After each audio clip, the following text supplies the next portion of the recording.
আমাকে জিজ্ঞাসা করে বলেন তো নবী মুহাম্মদের পরিচয়টা একটু বেদ থেকে দেন। আল্লাহর নবী সাল্লাল্লাহু আলাইহি ওয়াসাল্লাম দয়ার নবী মায়ার নবী হাবিবে কিবরিয়ার কথা বেদে লেখা আছে ইতং কৌলগত রায়জন সুবর ধর্মনি ধর্মত্তনাই সাতেন ভগবান বতরিষ্যতি দাদশং সকল পক্ষস মাধবে মাসি মাধবাব জাতং দত্তা সাধু পুত্র ভিতর রুষ্ট মনুষ্য সম্ভালে বিষ্ণু যশাসু গিরিগে পাদুর বাবাম মহাব সুমতং বিষ্ণু যশাসু কর্মদত্ত বৈষ্ণবাব পৃথিবীর জমিনে আসবেন তিনি মানব জাতির কল্যাণ কর্তা। হাজিরা হজ করতে যাচ্ছে সেখানেও কাবা শরীফের সামনে মোবাইলে ছবি তুলে ছাড়ছে, ঠিক না বল বলে? ঘর থেকে আজ শুরু কইরা মসজিদেতে আসে, ঘর থেকে আজ শুরু কইরা মসজিদেতে আসে, আর খাবার টেবিল গোসলখানা বাদ নাই কোনটাতে।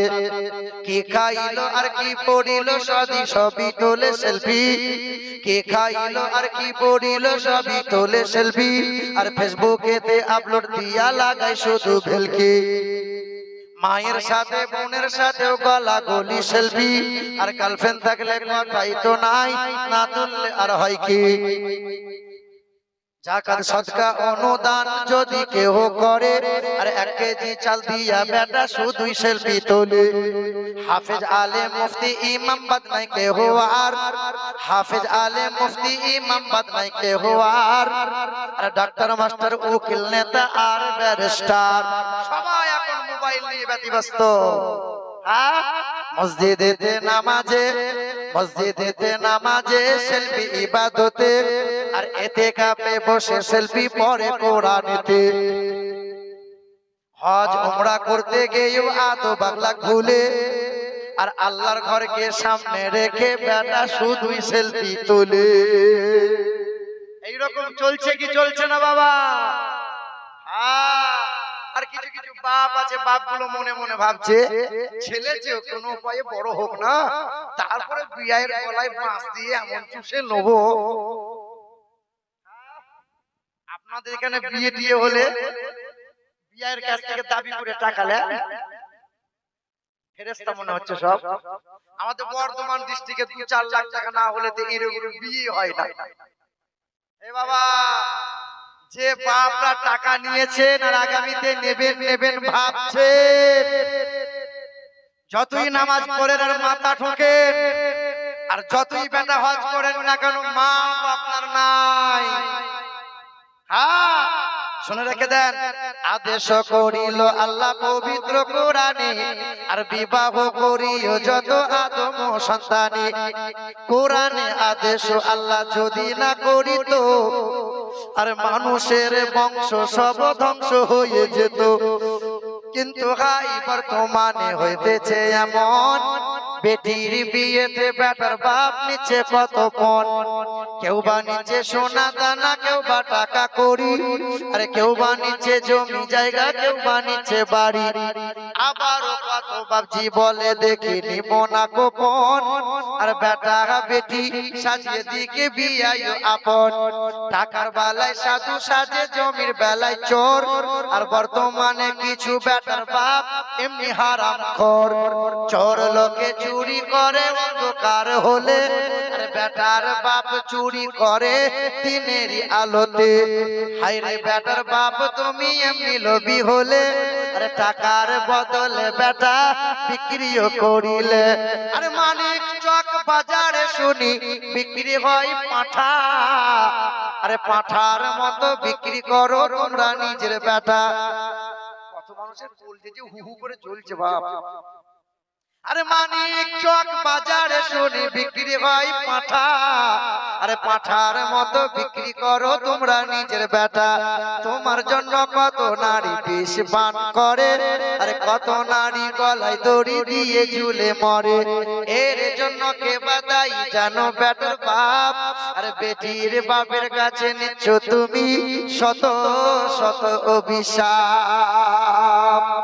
তুমি যে হুসাইনি ভক্ত বাবা, বিয়ে করার সময় হারাম টাকা নিলে কেন বলো বাবা? তুমি যে হুসাইনি ভক্ত বাবা, আর মানিক চক বাজারে গিয়ে লটারি কাটলো কোন বেটা? তুমি যে হুসাইনি ভক্ত, বলে আমি হুসাইনি মুসলমান, নবী তোমার জন্য জান দিয়ে দেব, কিন্তু সুদ কিন্তু বন্ধ রাখতে পারবো না, তোমার জন্য দাড়ি কিন্তু রাখবো না, নামাজ পড়তে পারবো না। ফেরেশতা বলে তোকে আছিলা করে ছিলবো, তুই একবার আয়। কি বলছেন বলেন? বাপ আপনার পায়ে হাত রেখে বলে দিয়ে যায়, যে মানুষটা বিনের অংশ এখনো চাষ করে ভোগ করে খাচ্ছেন, যে মানুষটা ছেলের বিয়েতে 4 লাখ 5 লাখ 2 লাখ 1 লাখ টাকা দাবি করে নিয়েছে, আর মানুষটা 4 বার হজ করে হাজী সাহেব হয়ে পেট মোটা করে তসবিহ গুনছেন, বেটা হজ করলেও মাপ নাই, তাহাজ্জুদের নামাজ পড়লেও মাপ নাই, মাপ যদি নিতে হয় বিয়ের কাছে মাপ চাওয়া লাগবে, নচেত টাকাটা ফেরত দেওয়া লাগবে, তবেই আমার আল্লাহ মাপ করবে। মানুষের সাথে জড়িত পাপ আল্লাহ মাপ করে না। না না ভুল বলছি বোধহয়, কষ্ট হচ্ছে বলেন, একটু আস্তে করে বলেন তো, নারে তাকবীর। সব মানুষ বলে না, হ্যাঁ বলেন নারে তাকবীর, আল্লাহু আকবার, নারে রিসালাত, ইয়া রাসূলুল্লাহ, মাসলাকে আলা হযরত জিন্দাবাদ, উলামায়ে আহলে সুন্নাহ জিন্দাবাদ, নারে তাকবীর, আল্লাহু আকবার। মুসলমান সোনার টুকরো বন্ধুরা আমার, ও আমার বাবাজি না ভাইরা আমার, কষ্ট নিয়েন না, দুঃখ নিয়েন না। হিন্দুদের বেদ কি বলেছে শোনো, ইথং কৌলগত প্রায়জনি সুপর ধর্মনি ধর্মত্ব নাই সাতেন ভগবান বত্রিশতি অদত সং ভবিষ্যতে মনংশে বেশদা নিবৌ বাসুদেবং গরঙ্গীতি পণ্যগন্ধা নীলস্পর্শ। বেশি দূরকার কথা নয়, এটা তো মানিকচক থানা, বুধনি থানা, আর আপনাদের পাশের থানা আছে পুকুরিয়া। হ্যাঁ হ্যাঁ শোনেন, পুকুরিয়া থানার আন্ডারে একটা ঘটনা বলে দিয়ে যায়। 2 বছর হলো বাবা, 2 বছর হলো এই পুকুরিয়া থানার আন্ডারে ছেলেটা মামুন ঘরের ছেলে, 26 বছর বয়স, ছেলেটা ডবল এমএ কমপ্লিট করে নিয়েছে। ছেলে বাবার দেওয়া পৈতে গলায় ঝুলিয়ে নিয়েছে, দুর্গা পূজা করে করে বেড়ায়, লাল দেবীর পূজা অর্চনা করে করে বেড়ায়। হঠাৎ করে একদিন আমাকে ফোন দেয়, আপনি কি আমিরুল ইসলাম? হ্যাঁ। আপনার বাড়ি কি বর্ধমান? বলে হ্যাঁ। আপনি বেদ পুরাণ গুলো পড়েন, আমি হিন্দু ঘরের বামুন ঘরের ছেলে, আপনার বক্তব্য গুলো শুনি, তবে আপনার সাথে একটু দেখা করা লাগবে, আপনার ঠিকানাটা দেন। ছেলেকে ঠিকানা দিলাম, কোনো একদিন সকালবেলা ইন্টারসিটি ট্রেন ধরে আমার বর্ধমানে পৌঁছে গেল। শোনো এলাকার হিন্দু মানুষেরা, একটু শুনে যাও, শুনে যাও, হিন্দু ঘরের ছেলেটা আমার বাড়িতে পৌঁছে গেল। ওই ছেলেটা আমার সম্মুখে বসে গেল, ঘন্টার পর ঘন্টা আলোচনা হয়ে গেল। ওই ছেলে আমাকে জিজ্ঞাসা করে, বলেন তো আমি বামুন ঘরের ছেলে, আপনার মুহাম্মদুর রাসূলুল্লাহর কথা 4 বেদে কতবার বলা আছে? আমি বললাম শোনো বাবা, নবী মুহাম্মদুর রাসূলুল্লাহর কথা কম বেশি 71 বার 4 বেদে বলা আছে। আমাকে জিজ্ঞাসা করে, বলেন তো নবী মুহাম্মদের পরিচয়টা একটু বেদ থেকে দেন।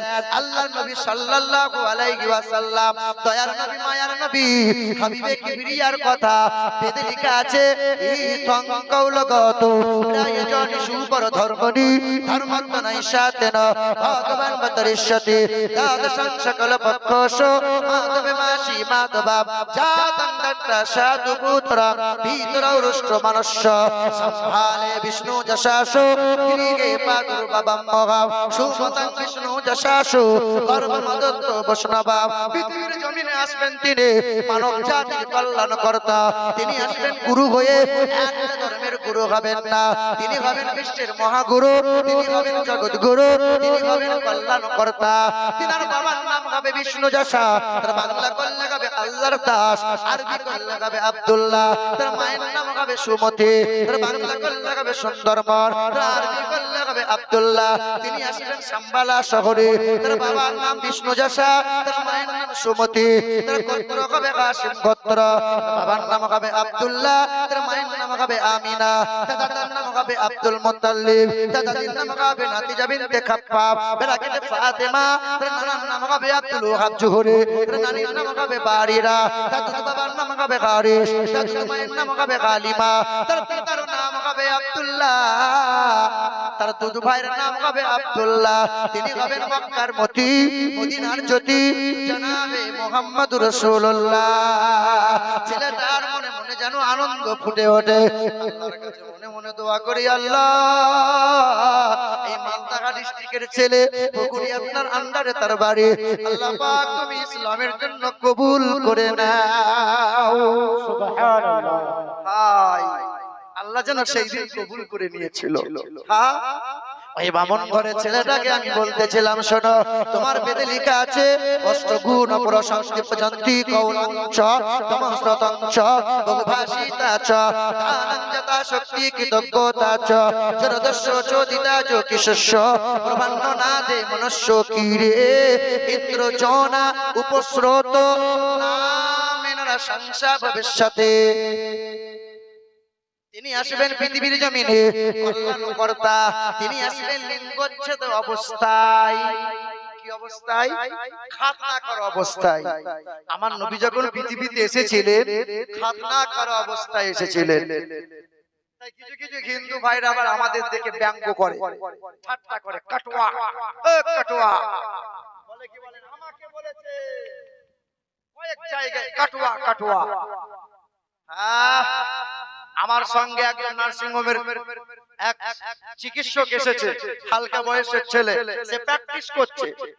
সে বলে গত পরশু দিন 28 বছরের হিন্দু ছেলের খাতনা করলাম।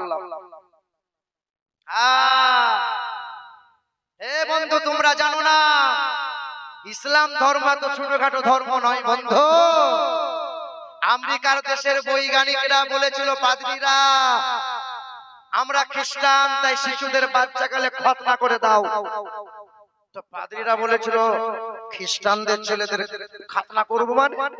বলে আমরা রিসার্চ করে দেখলাম যে ছেলেটার খতনা করা হবে ওই ছেলেটার লজ্জা স্থানে কোনোদিন সিফিলিস নামক রোগ হবে না, কখনো গনোরিয়া নামক রোগ হবে না, কখনো এইডস হবে না, কখনো ক্যান্সার হবে না। আজ খ্রিস্টানদের শিশুকালে বাচ্চাদের খতনা করে দেয়া হয়। মুসলমান, ইসলাম এক বিজ্ঞানসম্মত ধর্ম। হ্যাঁ, ইসলাম ধর্মকে টিটকারি করো, অথচ তোমার বেদে লেখা আছে ও নমো লিঙ্গচ্ছেদ নিরিপলিঙ্গচ্ছেদ দৃশ্য নাম অম সন্তা সরতি শতপতি মর্মেঘে নিগব্জতিষ্ঠ আসুর মোগি সহিংসু বিষ্ণু রমশ্চিকেত। তিনি আসবেন লিঙ্গচ্ছেদ অবস্থায়, তিনি হবেন সত্যপ্রিয় সত্যবাদী, তিনি হবেন জগৎগুরু বিশ্বের মহান নেতা। যেটা হবে না সুবহানাল্লাহ। বেদে লেখা আছে অষ্টগুণ প্রশংসিত পর্যন্তি কৌলঞ্চ তমস্রতঞ্চ প্রজ্ঞাচ প্রক্রমচ বহুভাষিতা চ আনন্দতা শক্তি কৃতজ্ঞতা চ অতুতেষাং ভবিষ্যতে মনংসে বেশদানিব বাসুদেবঙ্করাঙ্কিতি মন্নকান্তানিস্পর্শম। কি লেখা আছে? বলা আছে তিনি জীবনে কখনো কোনোদিন একটাও মিথ্যা কথা বলে নাই। যিনি একটাও জীবনে মিথ্যা কথা বলেন নাই তিনি কে? শ্রী চৈতন্য, রামকৃষ্ণ, স্বামী বিবেকানন্দ, যীশু খ্রিস্ট, গৌতম বুদ্ধ, গুরু নানক, বালক ব্রহ্মচারী না। যিনি জীবনে কখনো ভুলেও একটা মিথ্যা কথা বলেন নাই তিনি নবী মুহাম্মদ রাসূলুল্লাহ সাল্লাল্লাহু আলাইহি ওয়াসাল্লাম। আচ্ছা বলেন, আমরা মিথ্যা কথা আর সত্য কথা সকাল থেকে সন্ধ্যা পর্যন্ত যদি ওজন করা হয় আমাদের মিথ্যা ভারী হবে না সত্য?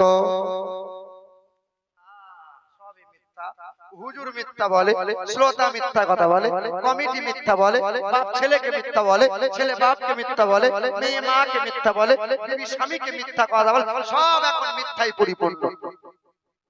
বাপ ছেলেকে পড়াচ্ছে, বাবা পড়ো পড়ো, ছেলে পড়ছে। সত্য মানুষকে মুক্তি দেয়, মিথ্যা মানুষকে ধ্বংস করে। সত্য মানুষকে মুক্তি দেয়, মিথ্যা মানুষকে ধ্বংস করে। বারবার যে আওয়াজ, বাড়িতে আছেন বাবা দেখতো কে এসেছে? ছেলেটা ছুটে গিয়ে বলছে বাবা ওই উপরে আপনার ছত্তার এসেছে। বলে সর্বনাশ, 4 মাস আগে 6000 টাকা ধার নিয়েছিলাম, তুই লোকটাকে তাড়াতাড়ি বল আমার বাপ নাই 5 দিন হলো কলকাতায় গেছে। তা ছেলেটা বলছে বাবা তুমি এখনই আমাকে পড়ালে সত্য মানুষকে মুক্তি দেয় মিথ্যা মানুষকে ধ্বংস করে। তো যে বাবা বইয়ের পড়া বইয়ে রাখ, এখন আমাকে বাঁচা। আচ্ছা বলেন, যারা ধার যারা দিয়েছেন, কোন মানুষ বিপদে পড়েছে আর ধার আপনি দিয়েছেন, ওই ধার পরিশোধ মানে টাকাটা তুলতে গিয়ে জোড়া জুতা ছেড়ে বাবা বলে সহজ আর শোধ হয়? মুসলমান মিথ্যা বলিয়েন না।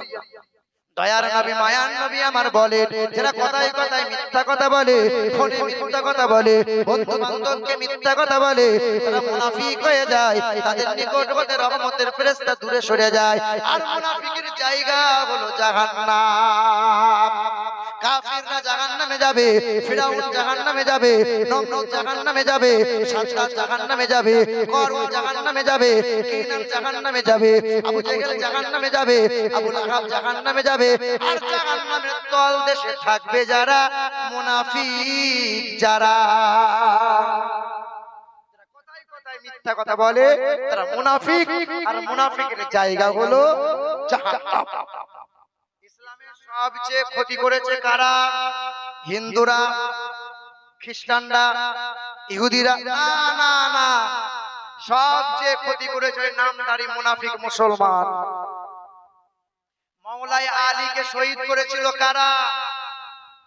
মসজিদের ভিতরে যে ব্যক্তিটা মাওলাই আলীকে বিস্মাকানো ছুরি মারছে, ওই ব্যক্তিটা মুসলমান, নাম ছিল আব্দুর রহমান বিন মুলজিম, মাথায় পাগড়ি ছিল, লম্বা জুব্বা ছিল, নামধারী মুনাফিক মুসলমান।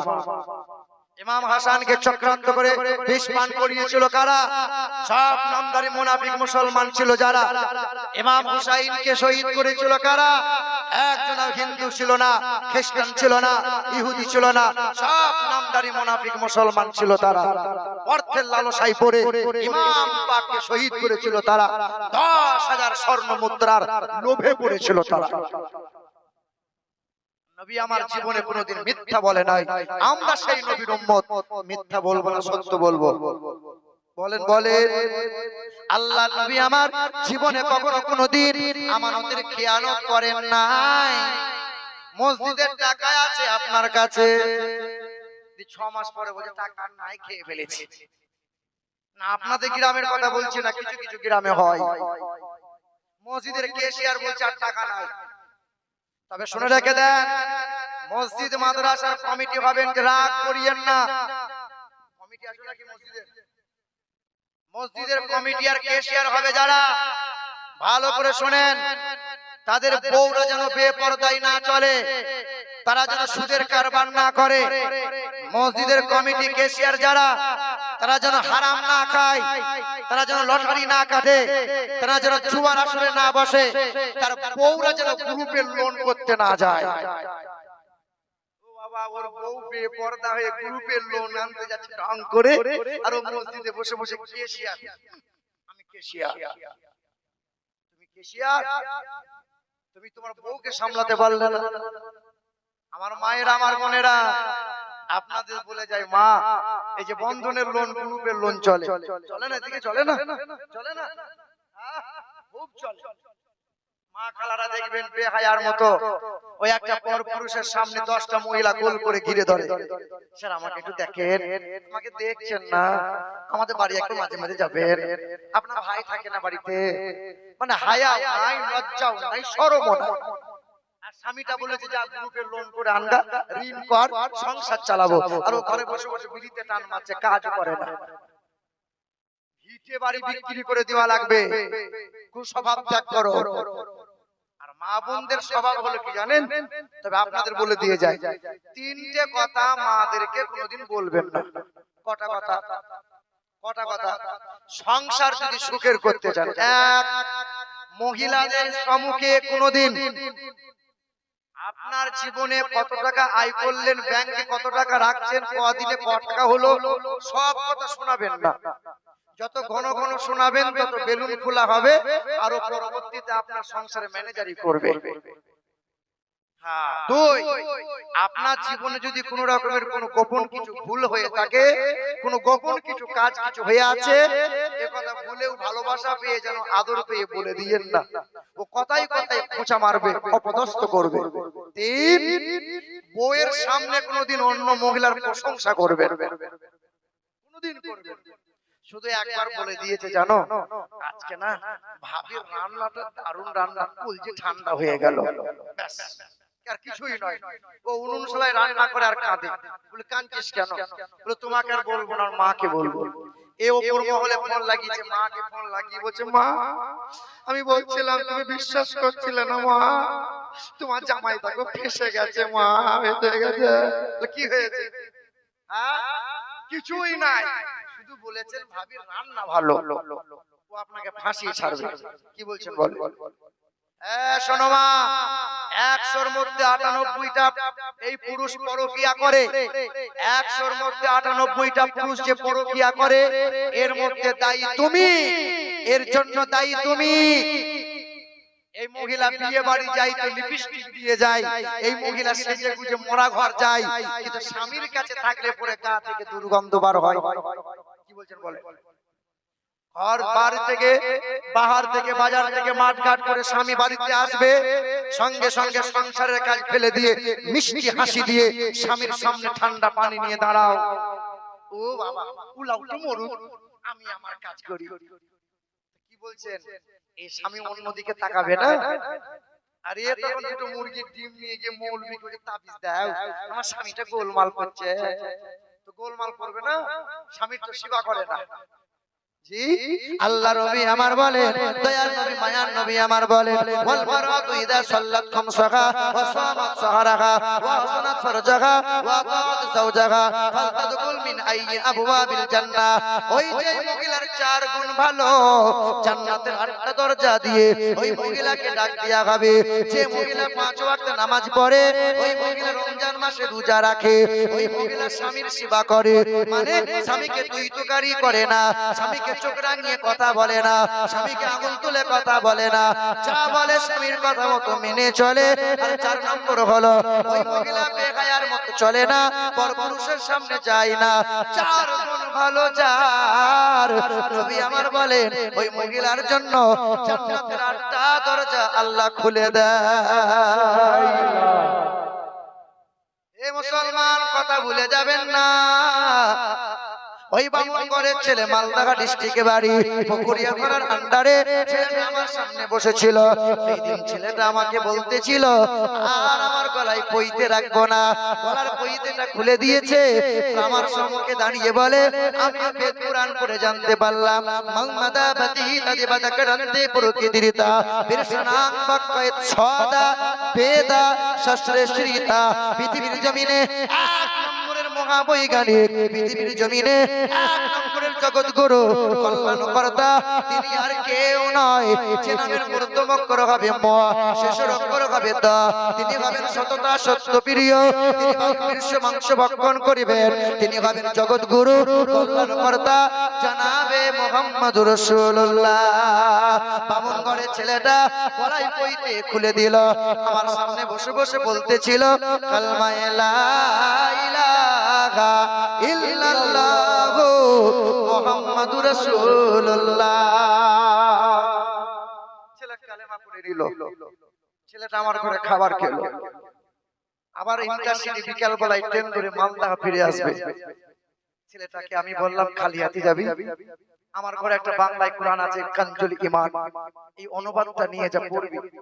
ছেলেটা বুকে কোরআন নিল আর বলছে, হুজুর আমার নামটা কি রমেশ থাকবে? আমি বললাম, না না, তোর নাম আজ থেকে আব্দুল্লাহ দিলাম। ছেলেটা চলে এলো। 2 বছর কেটে গেল, আমার ফোন খারাপের জন্য যোগাযোগ করতে পারি নাই, আর দেখাও হয় না।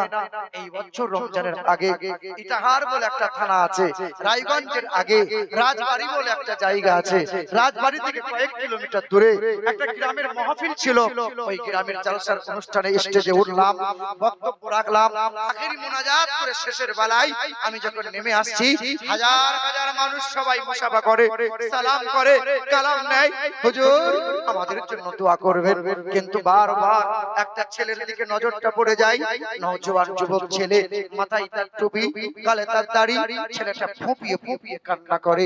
বারবার নজর পড়ে, চিনেও চিনতে পারি না ছেলেটা কে, কোথায় তার বাড়ি, কেন কান্না করে। সব মানুষ একে একে বাড়ি চলে গেল, ছেলেটা আমার সামনে এলো। আমি দুই কদম এগিয়ে গিয়ে বললাম, কি এমন সমস্যা তোমার, কি এমন পেরেশানিতে ভুগছো তুমি, কি তোমার হয়েছে বলো। ওই দিন নওজোয়ান যুবকটা বলছিল, আমার এমন কোনো মুসিবত নয়, আমার এমন কোনো পেরেশানি নয়, আমার মনে বড় দুঃখ, আমার মনে বড় কষ্ট, আমার বাবা থাকতেও বাবা নাই, মা থাকতেও মা নাই, আমার আপন বোন থাকতেও বোন নাই, পাড়ার মানুষ কেউ কথা বলে না, আমার বাবা কথা বলে না, আমার মা দুমুঠো খাবারও দেয় না, আমার আর ঘরে জায়গা পাই নাই। 3 কিলোমিটার দূরে আমি একটা জায়গা নিয়ে তাল গাছের পাতা দিয়ে ছাউনি করে ওই বাসাতে আমি আশ্রয় নিয়ে দিন রাত মেহনত করি, রাতের বেলায় সিজদায় পড়ে কান্না করি। আমি বললাম, তুমি কে, তোমার পরিচয় কি? তখন ছেলেটা কাঁদে আর বলে, আপনি কি আমাকে চিনতে পারেন না? আপনার কাছে কলমা পড়ে এলাম, আমার নাম পাল্টে দিয়ে নাম রেখেছিলেন আব্দুল্লাহ। আমি সেই আব্দুল্লাহ, কুরআন বুকে নিয়েছি বলে, আহলে বাইতের প্রেমিক হয়েছি বলে আর আমাকে ঘরে জায়গা দেয়নি, আর মা আমাকে খেতে দেয় না, আর জমি জায়গার সম্পত্তির ভাগ আমায় দেয় না, এলাকার গ্রামের মানুষ আর কেউ কথা বলে না, একাকী হয়ে গেছে। তবে একদিন অন্ধকার রজনীতে দিন দুনিয়ার বাদশা হাবিবে কিবরিয়াকে স্বপ্ন যোগে দেখতে পাই, নুরানি চেহারা নিয়ে পিঠে হাত বুলিয়ে বলেছিল, বাবা নাই, মা নাই, চিন্তিত হবি না রে বাবা, আমি তোর গার্জেন আছি, তোকে হতাশা হওয়া লাগবে না। ছেলেটাকে বুকে নিয়ে বললাম, যুবক তুমি বামুনগড়ের ছেলে হয়ে নূর নবী মুস্তাফাকে দিদার নসিব করে নিলে, কুরআন বুকে নিয়ে তাহাজ্জুদের নামাজ আদায় করো, আর আমরা মুসলমান হয়ে কুরআন বুকে নিতে পারলাম না, আশিকে রাসূল হতে পারলাম না, আমরা নবীর প্রেমিক হতে পারলাম না, আহলে বাইতকে মুহাব্বত করতে পারলাম না। বলেন পেরেছি বাবা?